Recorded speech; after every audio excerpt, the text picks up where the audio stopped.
I don't know. There's some things I want to get fixed in Lyons before I retire from public service. Fix the wastewater plant, fix the culvert in North Lyons. It's about to collapse. Repair the streets, a couple of streets that you can barely travel down. It would bring in many overnight visitors, particularly from the thriving wedding industry that we have in Lyons. We've got some great wedding venues. Hey everyone, Jack Jostes here. I'm a resident of Lyons, Colorado, and as we head into our election season, our election is on April 7th. You've got to get out and vote. I wanted to interview Mark Browning, who's running for mayor. And Mark and I didn't script any of this. I did outline some questions and just wanted to get to know you better as a mayor and share who you are with our community. Sure.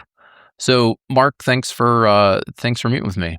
Yeah, thanks for setting it up. It'll be good to go over what we want to do in Lyons and how I got here and that type of thing. So Mark, tell us a little bit, where are you from originally?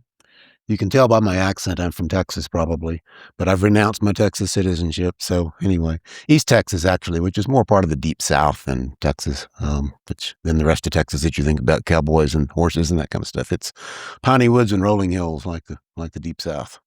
So were you from which specific part of Texas was it? East Texas is east of the Trinity River, Texarkana, Livingston, Beaumont, Henderson, a lot of little small towns. My dad was a Methodist preacher, and so we moved around every 4 to 5 years or so when we were growing up. So you got to live in a lot of places actually. So and a lot of different people. When did you move to Colorado? Moved to Colorado the day after I retired.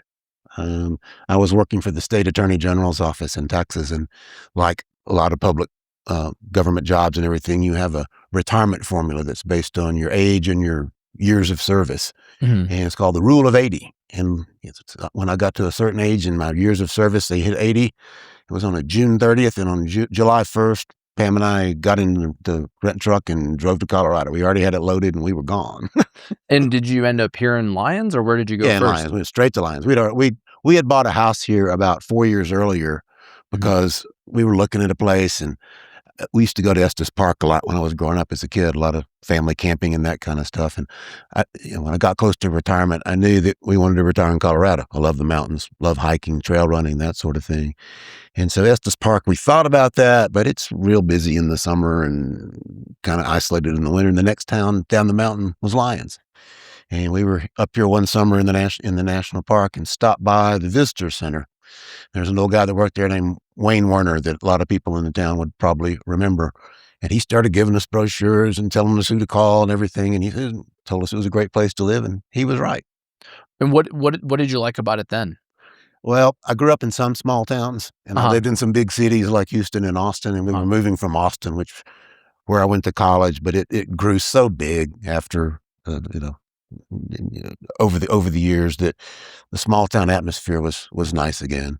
And we had been around here enough during the summers to realize there was a music festival here every summer, which looked kind of cool. And I think the music scene was just starting to grow there, and that was a big deal in Austin. I love listening to music. Was in college there and spent a lot of my college career in clubs listening to Willie Nelson and Doug Salmon, blues and all that kind of stuff too. So the music scene in Austin, in Lyons, was really attractive. Maybe is it the Broken Spoke?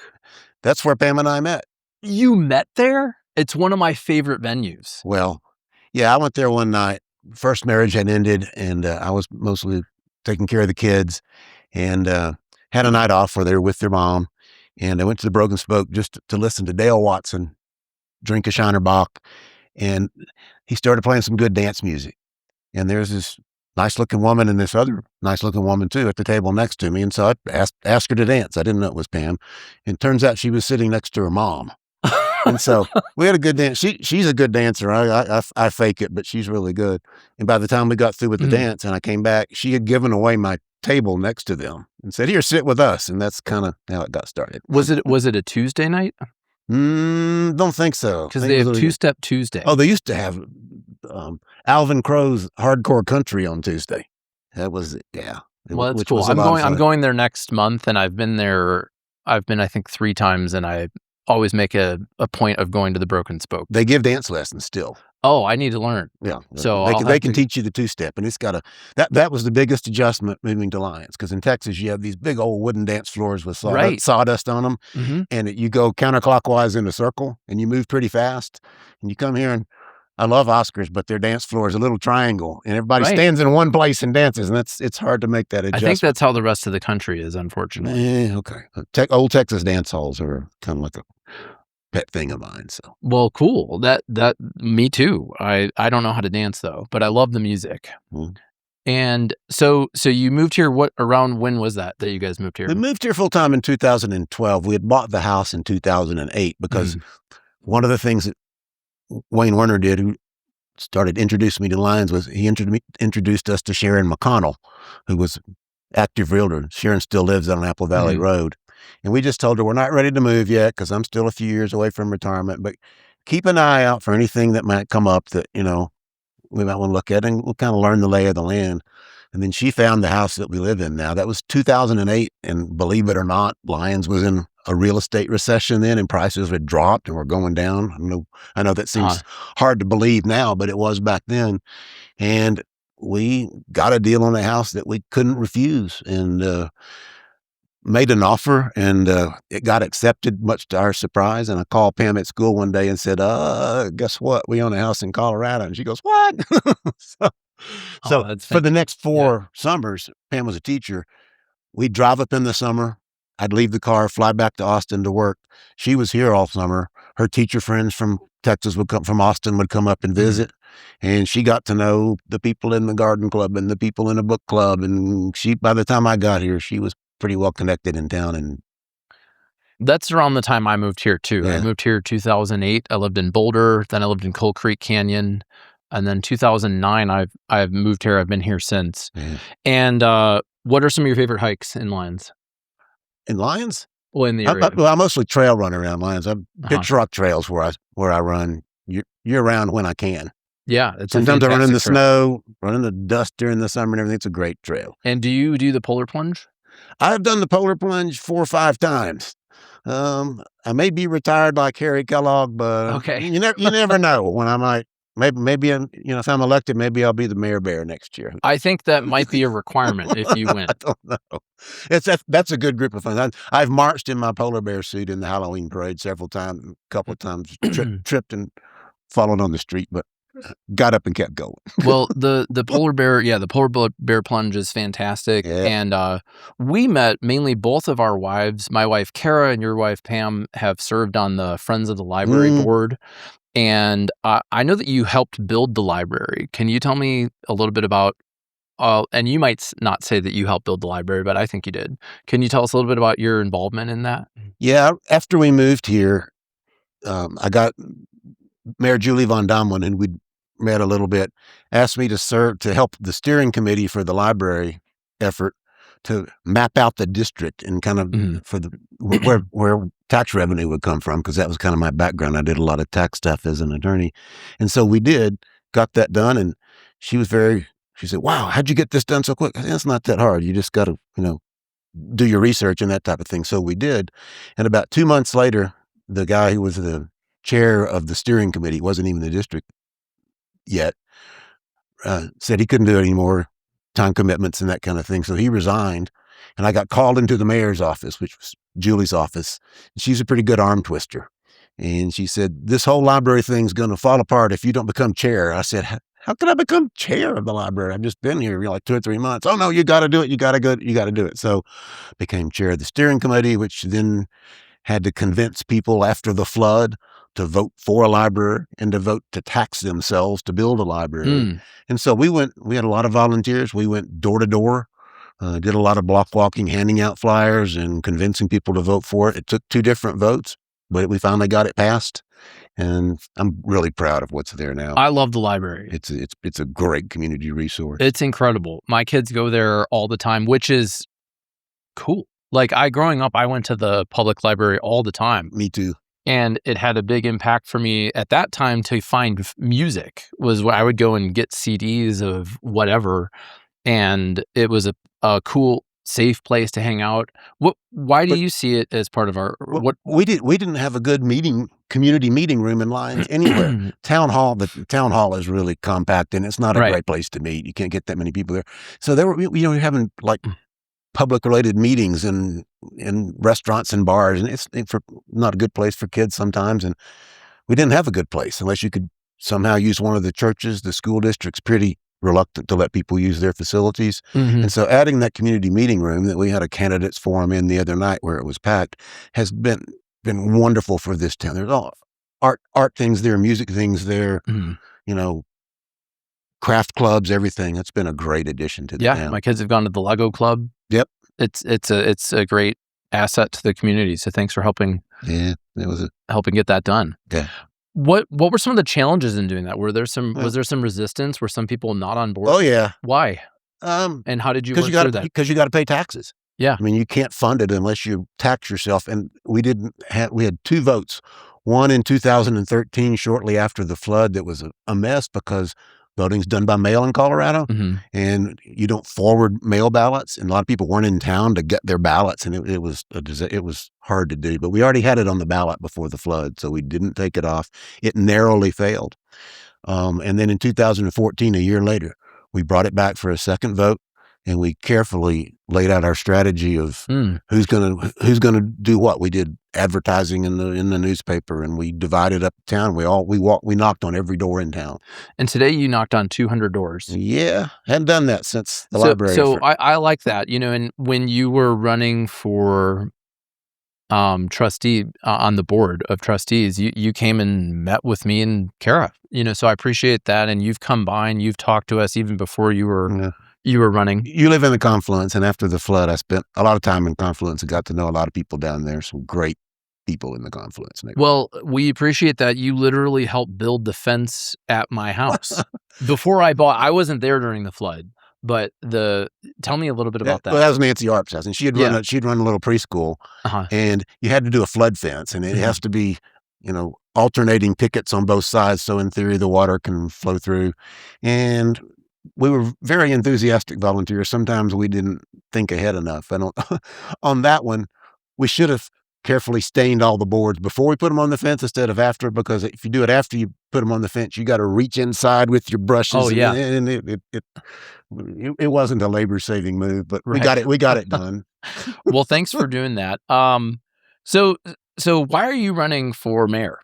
Well, I thought long and hard about it. I've had 2 prior opportunities to run for mayor when I probably could have been elected because the other people that were thinking about running came to me and said, "Are you gonna run?" And I said, "I really don't wanna be mayor. I'm retired. I got travel I wanna do, got kids in Austin." And so that's when they decided to run. And this time, I don't know, there's some things I wanna get fixed in Lyons before I retire from public service. And I really think that Mhm.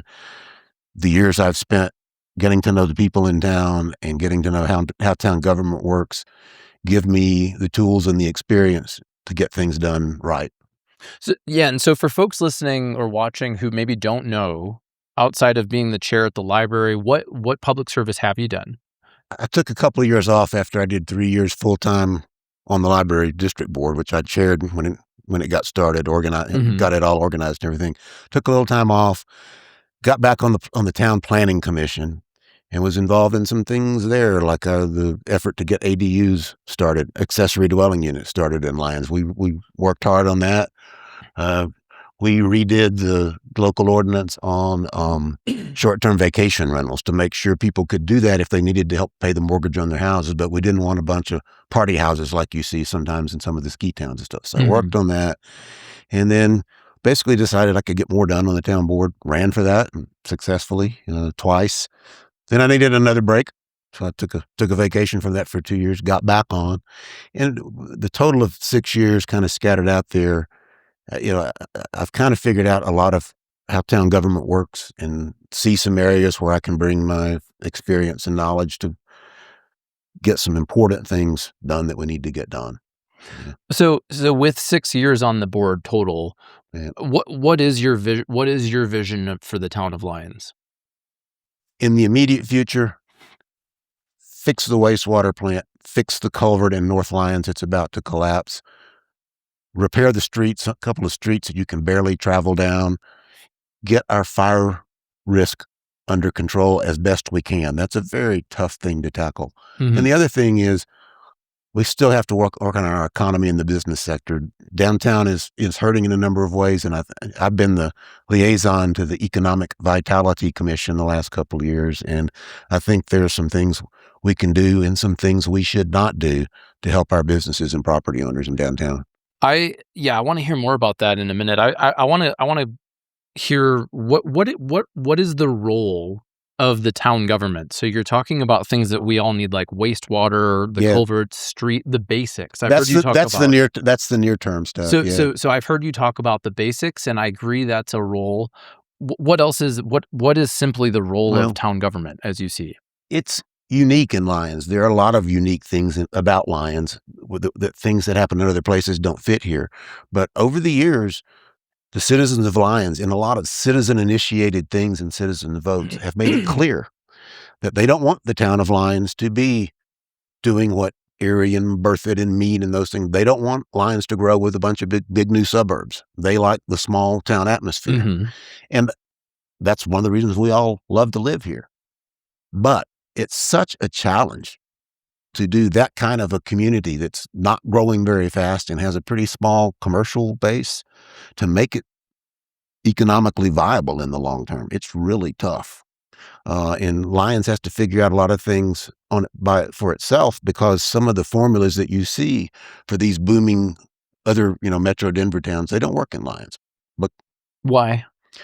well, because bringing in a bunch of revenue from new subdivisions, paying you know utility fees and that type of thing, and reaching a size where you can attract strip shopping centers with chain stores in them. It's not going to happen in Lyons. Those things produce a lot of revenue that run their town governments, and it's not going to happen in Lyons with 2,200 people. It's just not. So you got to figure out ways to run and finance your town government that are unique, and it's tough. Well, yeah, so that's what I want to hear more about, because and that's when I'm asking about your vision of the Yeah. town, because some people, it seems like, want it to become a destination, or they think of it as a destination, and that the role of the town government is to do marketing and bring in people from other places, and some people don't. So where are you on that? You've got split views in town, I think. Some Mhm. people would not like to see it become a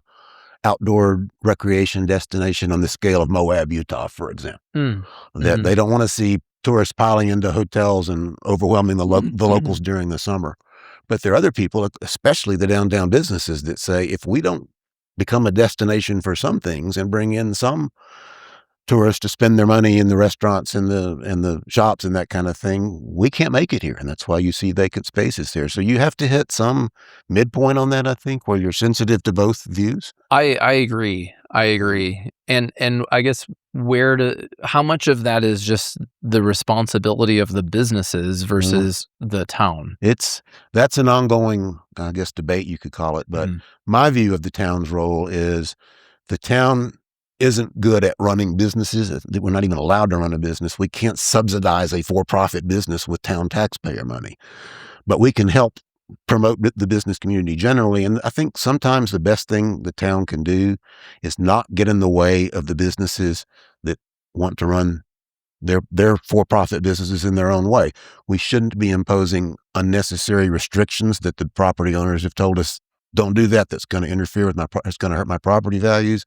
We should have rules that are flexible enough to let businesses adapt downtown. We've got some zoning rules, some zoning restrictions downtown that don't make any sense. Mm. I'll give you an example. There's a woman who's lived here a long time who helped us do some of the flood recovery financial business loan stuff that we do, who would like to take her very underutilized space that's kind of like half commercial office now, that produces no sales tax revenue, no lodging tax revenue, and she would like to run a small Airbnb there that would bring overnight visitors into town. They could eat at the restaurant, shop at the stores, and it would produce lodging tax revenue and sales tax revenue for the town. Why shouldn't she be allowed to do that? It's not going to disturb the general pattern of downtown. The answer is the particular zoning category that she fits in doesn't say Airbnb. or short-term vacation rental. Mhm. So why can't we add that to that zoning category? Yeah, I think we should. Yeah, I think so I'm curious though. You mentioned earlier though that you also didn't want. I like that idea in that use case. You also didn't want the town to become a party destination, Airbnb. We've seen that happen in some Yeah. towns in Colorado. So, what is the sweet spot? Well, let's talk about the hotel because we're going to talk about economic development Mhm. and visions for the future. You know that the hotel got approved in 2022, I guess, when I Uh-huh. was on the board. And a hotel, if it's 79 rooms, they may revise those plans to make it a little bit larger in terms of number of rooms, not physical size. Would bring in a huge amount of sales tax and hotel tax, Mhm. lodging tax into town. It would bring in many overnight visitors, particularly from the thriving wedding industry that we have in Lyons. We've got some great wedding venues, but we bust their guests into Longmont and into Boulder, where they spend their money on hotels and they go to restaurants there and they shop there. Mhm. And we have so much tax leakage here. And our town finance director, kind of at my request during the budget process, is preparing scenario A and scenario B. Scenario A is, what do the town's finances look like in the future without a hotel if it doesn't get built? And what do they look like with a hotel? And they're going to be dramatically different. Without a hotel, the town is in financial trouble within a year or two. It's going to be hard. We can't run a deficit, and it's not allowed under state law. But we'll have to start cutting services or employee positions, or we're not going to be able to break even in our budget. A hotel solves a lot of those problems, and I know it's controversial. We had one of the biggest attended meetings we've ever had was the hotel. People on both sides. It's too Mhm. big. We don't need this in lines. Keep all those tourists out. And other people, we got businesses in particular. Some of them, we got to have this, and we got to have it for the town revenues. And so there was a slight majority in favor, but it, Mhm. it was a unanimous decision back in 2022 by everybody that was on the board that this is what's in the best interest of the town in the long Mhm. run, and So that's why we did it. so how does that help with some of the basics? So some of the things that you said that are Mm, important to you are the wastewater, the culvert, the streets, the fire. mm. How does the hotel It produces tax revenue for the town directly from the lodging and sales taxes from the hotel, but also the more people Mhm. shop at the shops and go to the restaurants and go to the music venues, that produces a whole nother set of tax revenue and keeps those businesses going. So it's something that the town needs to do. Well, so And what do you mean? if it Yeah, doesn't yeah, happen, Plan B is going to be pretty hard to come up with. I'll just be right. frank with you. So when you say that's something the town needs to do, what role does the town government actually play in the hotel? Well, we of course approved the actual development plan Mhm. as to what it's going to look like. Eh, How big is it going to be? We had to address the parking, which is a tough thing to address because our parking is so limited downtown. And the town, through the Urban Renewal Authority, which is really the town board and a few other people sitting as in a different role, approved what's called tax increment financing to help the hotel. Without that, that hotel wouldn't be built. And that doesn't come out of the pockets of local taxpayers. The idea is whatever property tax value a new hotel adds, some of that tax revenue goes to the town. and so where are we at with the hotel? What's going Well, on? we have a couple of very smart businesswomen who were behind that hotel. They hired some expert advisors. In my legal career, I did a lot of hotel bankruptcy things, so I know what makes hotels work and don't work. And last thing you want's a bankrupt hotel. And they're being very careful to make sure that if they do that hotel, that it's going to be successful and you won't see a big empty shell sitting here 10 years from now. Right. And so they're getting expert advice and they're relying on some industry financing sources who know what they're doing. And right after we approved that, interest rates went up, construction materials cost went up, and it just didn't pencil out to be successful. Interest rates now are down a little bit, and they're taking another very careful look at it with their advisors to see if they can make it work. And we've extended the deadline several times for their tax financing, and I hope they do. I hope they're able to do it, and I hope it's successful. So, I do too. yeah. One of the things that's frustrating for me as a resident is the town board agendas. They come out kind of quietly. It Thursday seems afternoons usually. Thursday afternoon, and then the town of Lyons is closed on Friday, or they work a half day. Well, right? no, it's open on Fridays, but obviously not Saturday and Sunday. So what you get if agendas come out on Thursday afternoon is you have one business day before we meet on Monday, Right. and then we start making decisions, and that's basically one business day notice of most of the things we did. I think we can improve on that. Yeah, tell me more about that, because sometimes it seems like things are then buried and they're like hyperlinked to some other thing. It's like it's just kind of confusing.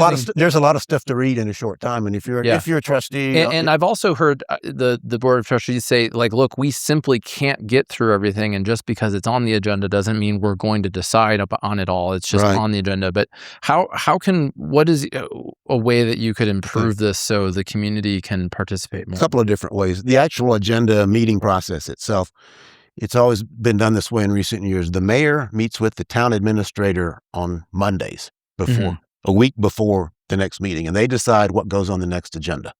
The whole board doesn't get involved in setting agendas because that would violate the open meetings laws. So mayor and town administrator sit down on Monday, and pretty much at the end of that Monday, what's going to be on the agenda a week from then.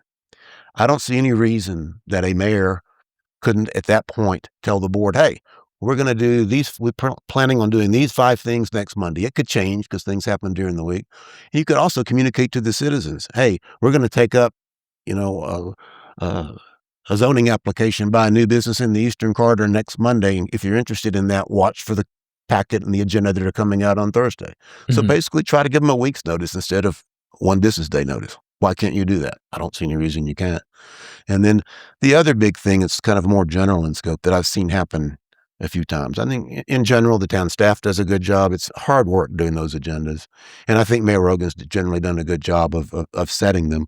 But a practice that I would like to see changed a little bit is if a particular segment of the town or particular area of town in terms of residents is going to be on an agenda a week from now, or you're thinking about putting on them, I think that it's important to contact them before it goes to the Board of Trustees on a first discussion. An example, we're thinking about licensed contractors in town. They already have to get licenses and put up an insurance, but there's a proposal to also require them to pass an International Code Council test if they're going to be still licensed contractor in Lyons.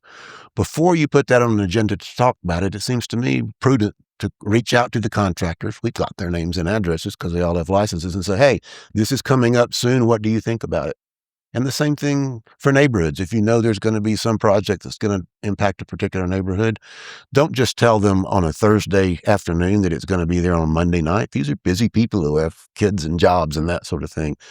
Give them as much advance notice as you can, and actually talk with them in advance before you even put it to the board for the first discussion. Because sometimes first impressions are everything.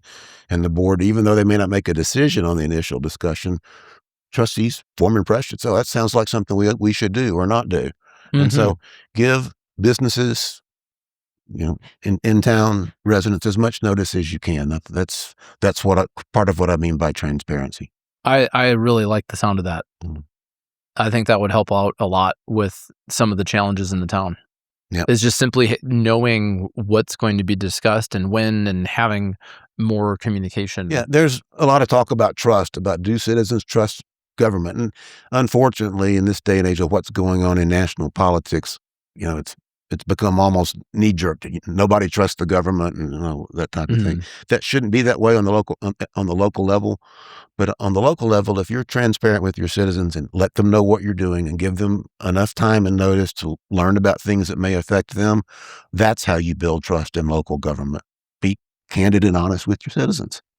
What are some of the first things that you do if you were elected mayor? One of the first things I'll do is schedule a workshop for the new trustees, whoever they are, to learn, and citizens, I hope, along at the same time, to learn about the ins and outs of our town water system. We're looking at potential water shortages this summer. It's been a terrible winter.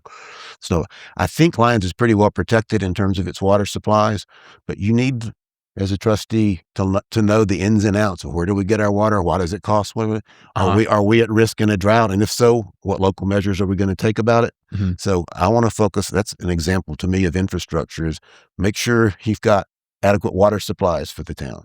Right. And then we need to look at the wastewater treatment plant is operating on duct tape and Band-Aids right now. It could break down at any time.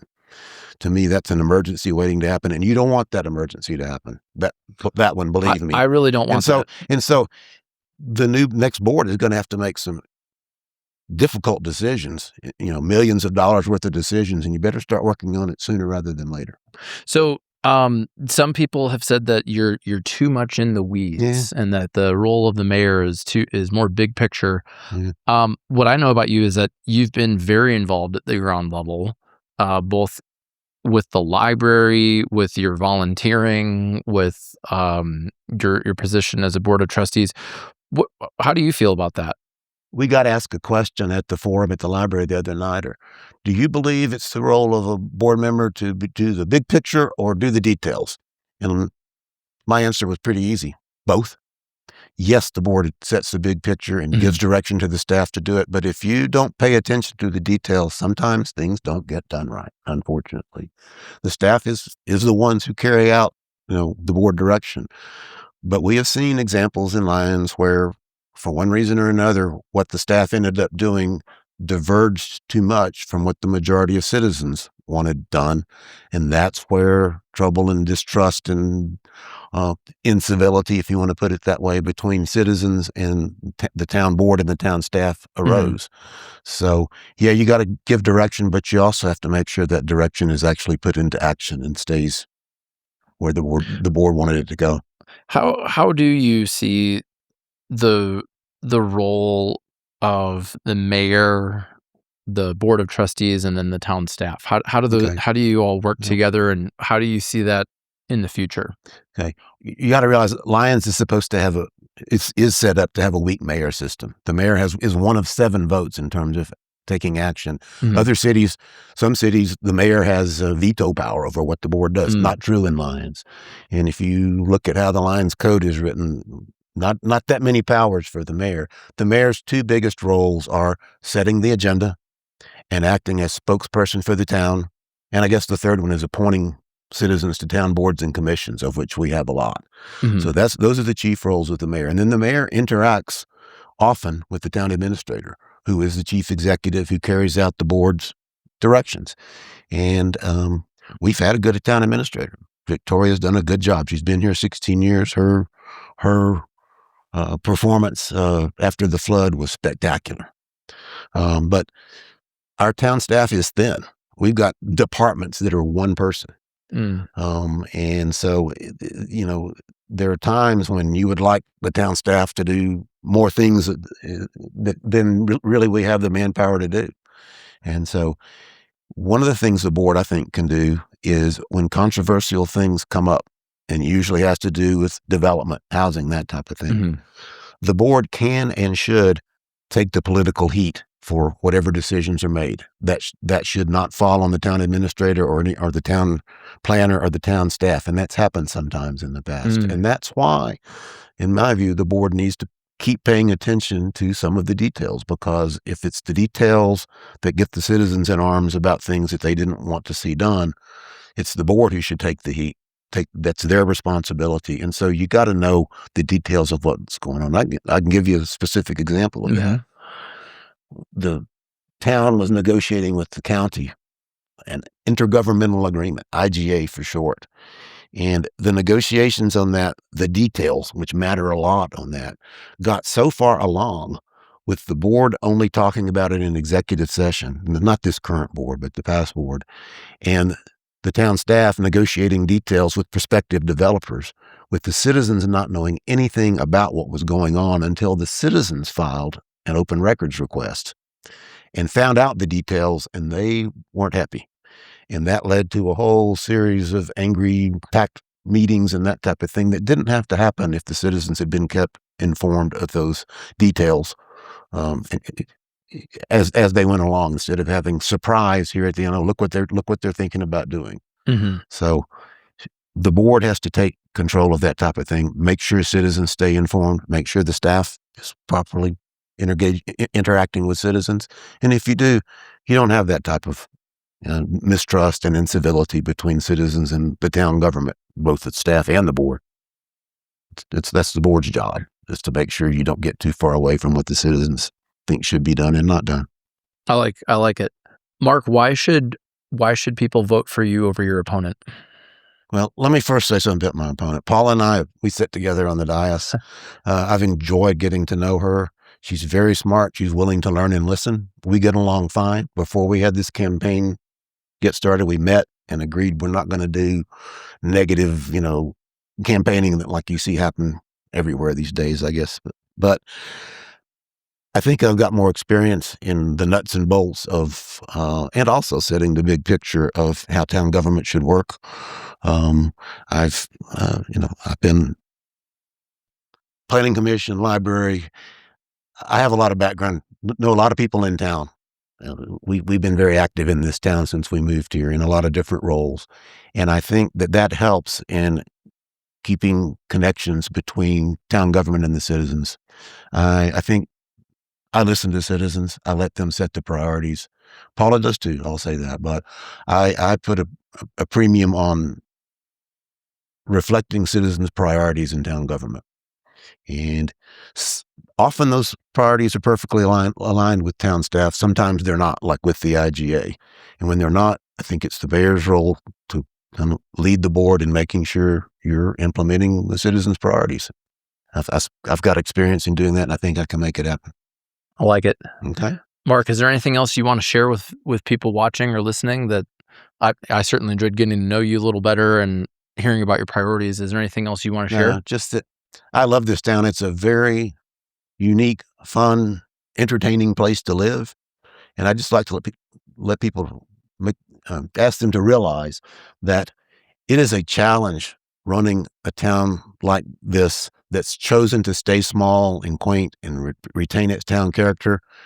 We're not going to go the way that probably 95% of the other towns in Colorado has. We're not going to start growing suburbs. We're not going to have big chain stores here, that type of thing. It's a real challenge. And it's kind of, in some cases, it's almost like a learn as you go experience. Hey, how do we do this? And you start looking around to other places and nobody does it like this.